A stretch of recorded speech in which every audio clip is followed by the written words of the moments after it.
block content, and the West Tigers have had their annual general board implosion. Oh no, no one was paying enough attention to the Tigers long enough to stop them from infighting, and now they're down 4 board members of their 7-person board.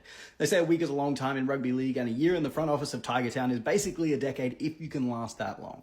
Barry O'Farrell is out as chair after taking up the reins on 29 January this year after his unanimous election, along with the majority of the board. These guys, I don't know who they are.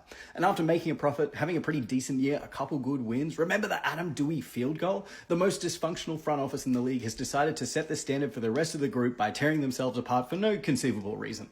Now, apparently the complaint is that Holman Barnes Group, which is a 90% shareholder in the club, was made unhappy by a lack of communication about the colour of the home jersey for the 26th season and decisions about the stadia in which the Tigers will play their home games, which would be a whole lot more convincing if the chairman of Holman Barnes wasn't on the West Tigers board. How is there no communication with the group? You're there, brother! And the complaint about the jersey is that it's too Balmain, that there's not enough recognition of the West Magpies. But, I mean, the club is called the Tigers, and last I checked, those things are orange. Also, they've been wearing black jerseys for years, and those suck, and the team has sucked in them. And it's hard to know where exactly that complaint is coming from. Could it possibly be the board member who's turned his hair into a Magpies jersey, or the other board member who's the director of Western Magpies? The remaining 3 board members are the director of West Magpies, the director of Balmain Tigers, and the chairman of the 90% shareholder, and I'm sure that they're all the best of friends. Well, maybe 2 of them are.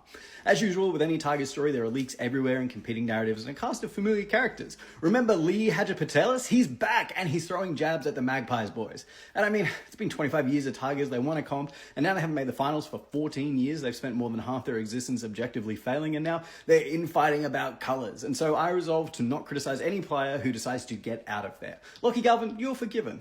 I truly believe the fish rots from the head, and the Tigers right now are operating with nothing above the gills. It's not even bone there, it's just completely disintegrated.